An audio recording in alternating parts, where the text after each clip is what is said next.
What's up, everybody? Welcome back to the Sharpest Tool. JRP here, and Bosco back in the virtual booth. As we kick off, honestly, we've been on a little bit of a hiatus, Bosco, for recording our episode. So we're excited to be back. There's been a lot happening. We call that hibernation. So We have been hibernating from the Sharpest Tool, but thinking about all of you listeners, honestly, probably a lot more than you think we are. We're thinking about what we want to bring to the table, curating some more content for y'all as we rolled out some pretty awesome new stuff this year at Scorpion, and it's really going to change some perspectives that we've had. Not changed, but illuminated a lot more of the perspectives that we've had as we run a lot of accounts here. So I'm excited to kind of dive into some of that. One of the biggest problems, though, that we see, Bosco, I think today, it's kind of the purpose for this particular episode, is we see a lot of business owners who are not fully sure how they can fully achieve their growth goals. Right? Yeah. And maybe they have their goal clearly laid out, and maybe they don't. But then once it is laid out, it's like, how do I even think about doing that? How do I make that happen? And oftentimes that's why they employ a marketing agency or a business consulting firm or something like that, help them build that roadmap to success, right?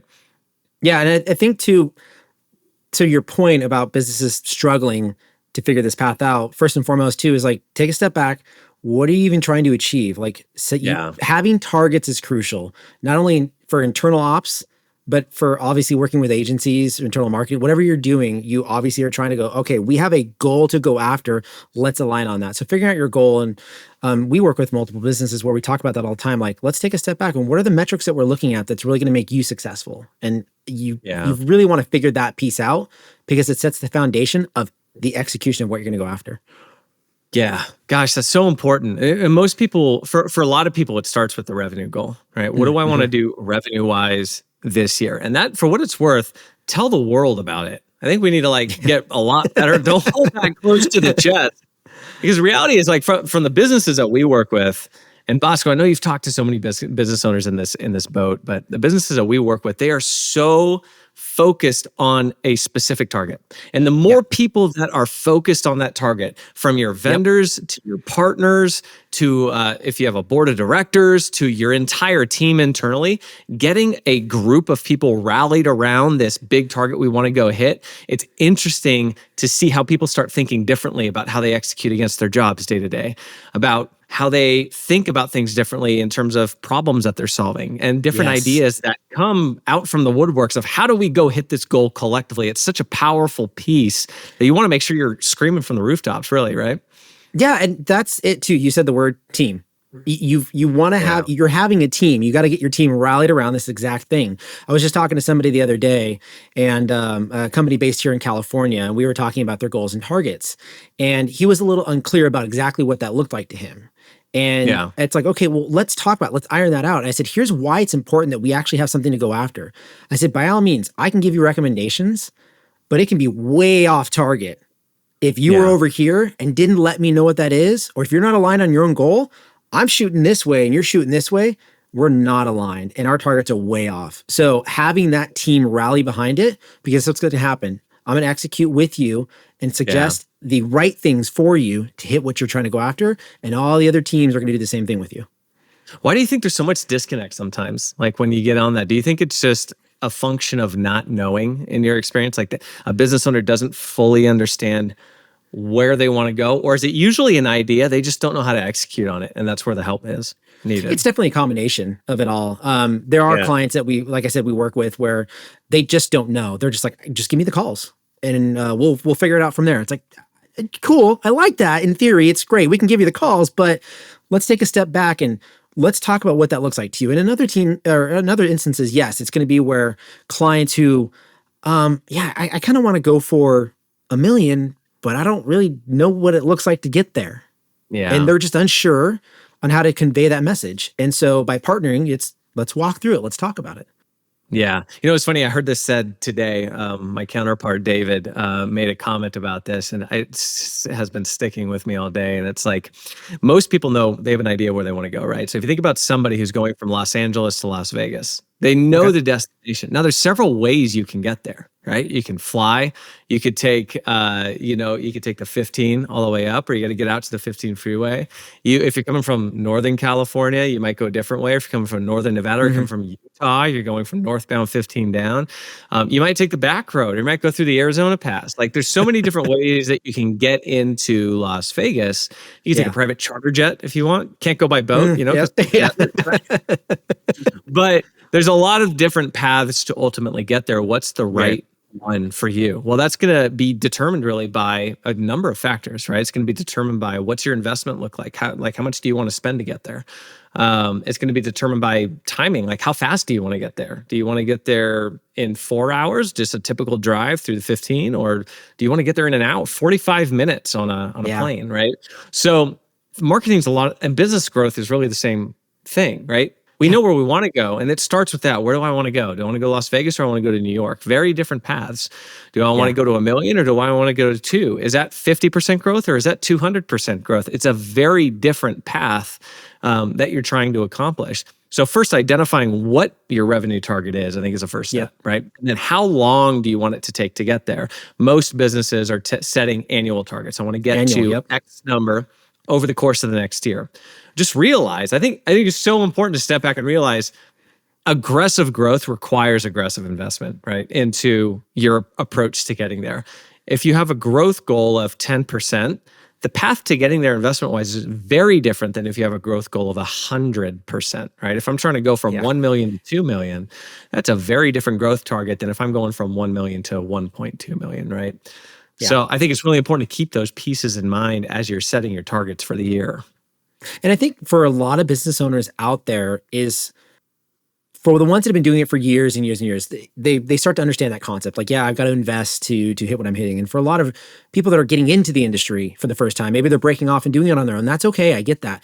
But it's really having an understanding of what that looks like. And I get the hunger. I want to get to 1 million, and I just capped out at 500,000. I want to get to 4 million, and I just broke 1 million.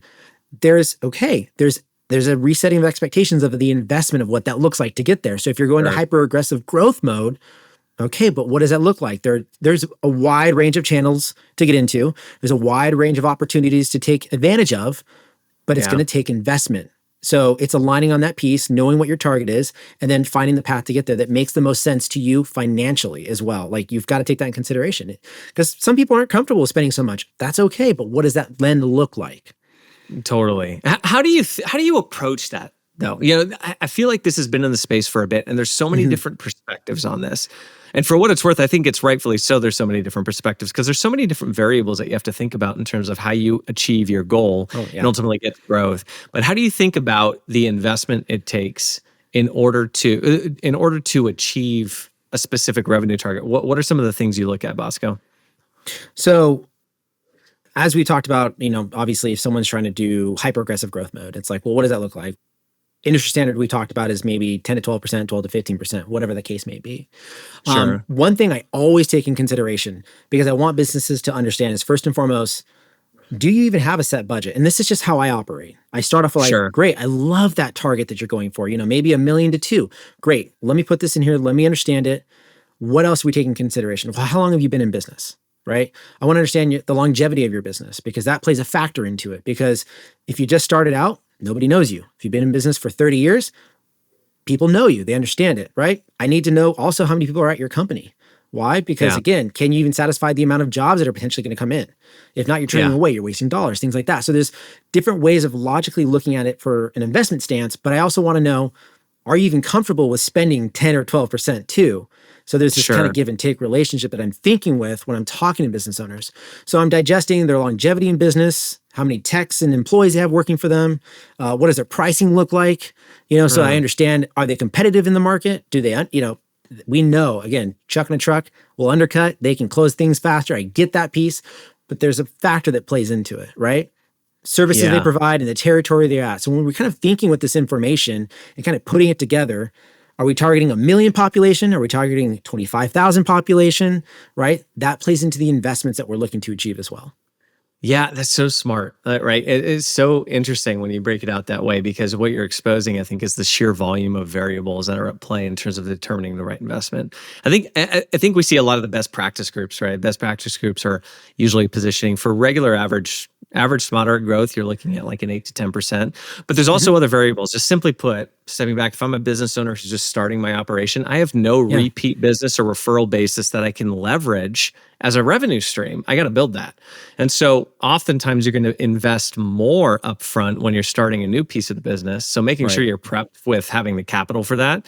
Some of these businesses in the home services arena are investing 20 to 30% of that top line revenue Oh yeah. aggressively to get new acquisition because you got to get clients in who you can do business with and provide an experience for that then go talk about to their friends. And then that brings in some more repeat business, right? And some referral business. And so Yeah. once you get that engine starting, you can start to ease off the gas into something that's a bit more systematic versus somebody who's really well established. They have a great Yep. brand presence. Maybe they can get away with, and they only have 10 to 15% growth target. They can get away with investing probably a little bit less. Yes. But those are some of the nuances that you figure out. And then also, where do we want to go outside of just revenue? Like you're exposing. Are you expanding locations? Are you adding Yeah. a line, a line extension to your trade? Are you pulling electrical work into Yeah. plumbing and HVAC? Or those are all things that require their own consideration when it comes to how you're investing. Because again, you're going into a new market. Nobody knows who you are and what you do yet, right? You got No. to build that, and so there might be a more of an upfront investment for that location versus what you have in some of your other locations. So this is interesting when you start to break this down. It feels like it can be pretty complex. All the things you have to think about, right? Sure. Sure. And it's something I want to hit on that you just touched on, which is really important, Yeah.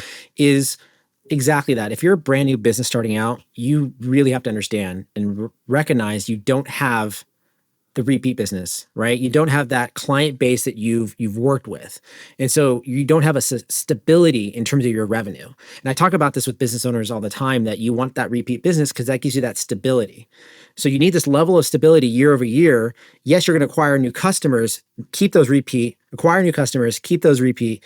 And so you're growing over time. So for newer Totally. businesses, you don't have that. So you've got to invest heavily to acquire that new business to then eventually find that repeat part. So I love that you called that part out. Yeah, and you think about all the other intangibles that feed into your ability to grow faster and quicker, right? Reputation. We talk about reputation Oh all my the gosh, time. This is, if you're not focused on your reputation as a home service business, you are missing out on a massive opportunity to impact the market because reputation matters, pure and simple. I will say that till we're blue in the face over here. It has a dynamic impact on the business in terms of repeat business and referrals, in terms of improving your conversion rate. So when people are looking for you, they see positive experiences that people are having, it increases the likelihood that they're going to pick up the phone and call you. So that's like a variable. You got to take that into consideration. How well known are you in the market?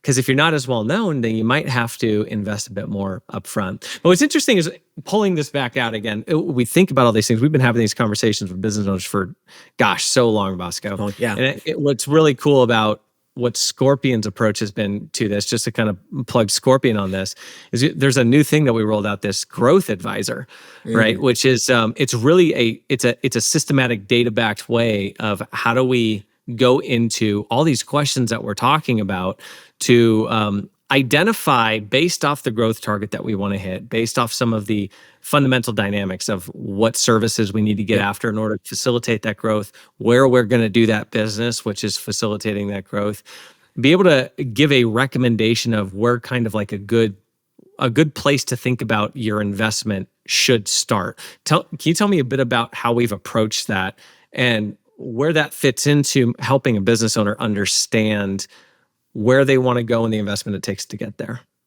So taking into account, which is really awesome with this growth advisor, is a lot of the points we were just hitting on in terms of one, identifying how long you've been in business, your employees, how is your competitive pricing, then the targeting, exactly that nature. So when we start to understand these fundamentals, because again, for all of you business owners out there, you know what market you're in. You're either in a highly competitive metro area, let's just take Los Angeles, for example, or you can be in the boondocks, out in the middle of nowhere with a 10,000 population. That plays into how this is going to be figured out. So when we start gathering this information, it helps us think differently and more systematically and efficiently in terms of, all right, how are we going to approach to hit either A, your growth target? Like, I want to grow. They tell me, Bosco, I want to grow. Here's my target. What do I need to do? I'm going to outline it for them by getting this information. So the system starts to help us think that way as well. Or in some cases, clients will tell me, I love that, but you know what? I only have $2,000 a month to spend. That's okay. I want to get a return on your investment. Love the target, but let's talk about what that looks like too. So we've got to think two different paths here of what this is going to look like, because one is you spending dollars, you want to make sure you get a return on your investment, but at the same time, can you financially support that growth and what that looks like? So there's going to be two different paths we're going to want to take with this. And the system is phenomenal because it helps us think that way as well.